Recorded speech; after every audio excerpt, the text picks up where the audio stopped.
다석 사상으로 읽는 삶과 죽음의 철학, 죽음 공부 80번째 시간입니다. 오늘은 생사를 초월한 성공한 인생, 생사를 초월한 성공한 인생이라는 제목으로 말씀드리겠습니다. 소크라테스가 귀족과 민중에게 미움을 사게 된 것은 간단히 말하여 기성의 기복신앙과 소크라테스의 깨달음 신앙이 조화를 이루지 못하고 충돌하였기 때문입니다. 그리스 신화가 세계적인 고전이 되어 있듯이 그리스인들의 화려한 다신교는 그들의 예술이요 신앙이었습니다. 여기에 소크라테스가 나타나 깨달음 신앙으로 대들었습니다. 그리스 사회는 소크라테스가 유신론자를 무신론자로 만들고 젊은이들을 정신적으로 타락시킨다고 몰아세웠습니다.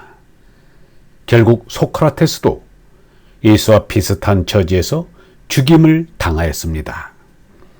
기복신앙과 영성신앙이 충돌한 것입니다. 소크라테스는 사상의 자유를 옹호하고 자기 가치를 주장하였습니다. 그리하여 군중들에게 살려달라고 구걸하지 않았습니다. 투표권을 가진 군중들은 소크라테스를 살릴 힘이 있었으나 소크라테스는 그들에게 목숨을 구해달라고 읍소하는 것을 수치로 알았습니다. 성난 군중은 소크라테스가 독배를 들도록 하는 안을 다수결로 통과시켰습니다. 소크라테스를 따르던 이들이 간수들을 매수하여 탈출을 간청하였으나 소크라테스는 그것도 사양하였습니다. 소크라테스는 이분이 죽기에 가장 좋은 때로 생각하였는지 내 죽음을 슬퍼하지 말고 기뻐하라고 하였습니다. 간수가 소크라테스에게 이해를 구하기를, 소크라테스 선생님, 당신은 이곳에 들어온 이들 가운데 가장 존귀하고 온유하며 어진 어른이십니다. 상사의 명령에 따라 죄수들에게 독배를 주면 그들은 나에게 성을 내고 욕을 합니다. 그러나 선생님께서는 제게 노여하지 않으실 줄 믿습니다. 아시는 바와 같이 이렇게 하는 것은 나의 뜻이 아니라 위에서 시켜서 하는 것입니다. 그럼 잘 가십시오. 어쩔 수 없는 일이니 너무 괴로워하지 마십시오 하였습니다. 그러자 소크라테스가 말하였습니다. 호의에 감사하오.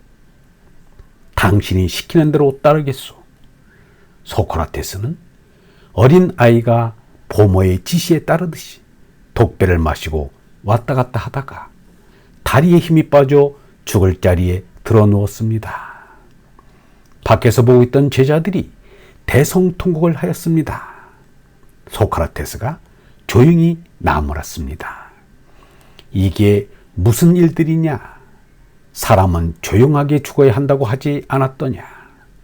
이런 일이 있을까 염려하여 여자들을 다 밖으로 내보낸 것이었다. 모두들 마음을 진정하고 참아야 한다. 소크라테스의 유언은 이것이었습니다. 내가 아스클레피오스에게 닭 한 마리를 빚졌으니 그 빚을 갚아주오. 소크라테스는 철인으로서 어른다웠습니다. 그는 자신에게 독배를 내리게끔 찬성표를 던진 사람들에게도 전혀 노여워하지 않았습니다. 공자가 군자는 하늘을 원망 않고 사람 탓도 않는다고 말했거니와 소크라테스가 그러했습니다. 소크라테스는 70살에 독배를 들이키고 죽었습니다. 억지로 죽이지 않았으면 소크라테스도 석가처럼 80살은 살았을 것입니다.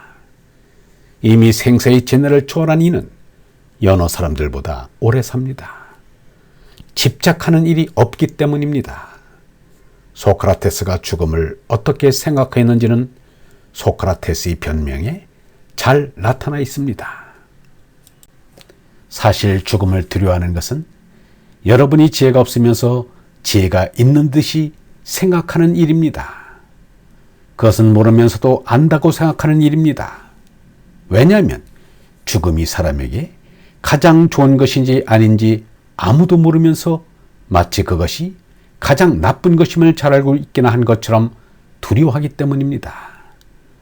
그런데 이것이야말로 가장 비난받을 만한 무식, 곧 모르는 것을 아는 체는 무식이 아닙니까? 나는 결코 어느 누구에게도 죽음이 두려워 정의를 어기면서까지 굽히지는 않을 것이지만 굽히지 않으면 죽게 되리라는 것을 여러분이 알아주십사 하는 것입니다.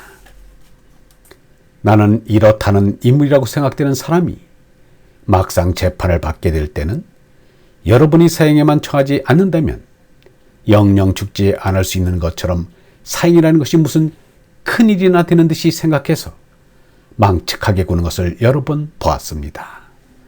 오히려 달리 변명하고서 살기보다는 이렇게 변명하고서 차라리 죽는 편이 훨씬 낫다고 생각합니다. 왜 그러냐 하면 법정에서나 싸움터에서나 무슨 짓을 해서든지 죽음을 면하려고 끼를 부리는 짓은 저든 누구든 해서는 안 될 일이기 때문입니다. 여러분, 죽음을 면하기란 그다지 어려운 일이 아닙니다. 비굴함을 면하기가 훨씬 어렵습니다. 죽음은 다음 둘 가운데 하나입니다. 곧 죽으면 아무것도 아닌 없는 것이어서 죽은 사람은 전혀 아무 감각도 없거나 아니면 전에 내려오는 말처럼 영혼이 여기서 다른 곳으로 자리를 받고 옮겨 사는 일 같은 것입니다. 그리고 첫 번째처럼 죽음이 만약 아무런 감각도 없어서 꿈 한 번 꾸지도 않는 깊은 잠 같은 것이라면 죽음은 논란만은 이득일는지 모릅니다. 그러나 두 번째처럼 죽음은 영원히 이곳에서 다른 곳으로 옮겨 사는 것이라고 한다면 따라서 죽은 사람은 다른 곳으로 간다는 말이 사실이라면 이보다 더 좋은 일이 어디 있겠습니까? 나는 죽고자, 여러분은 살고자 서로가 갈라집니다. 그러나 우리 둘 중에 어느 편이 더 좋은 일을 만날 것인지 그건 신밖에 아무도 모릅니다. 소크라테스야말로 삶과 죽음의 재난을 뛰어넘은 얼라의 사람입니다. 소크라테스도 예수처럼 내가 세상을 이겼다라고 외칠 자격이 있습니다. 서양 철학의 비주얼할 만합니다. 생사의 재난을 뛰어넘으면 인생은 성공한 것입니다. 우리는 그 최후의 모습에 고개를 숙여 경의를 나타내야 마땅합니다. 죽음 너머의 새로운 세계를 알고 계시는 얼번 여러분, 죽음은 우리들에게 하느님이 준비하신 마지막 최고의 선물임을 잊지 맙시다. 영성신학원 다속 아카데미의 하늘소리였습니다.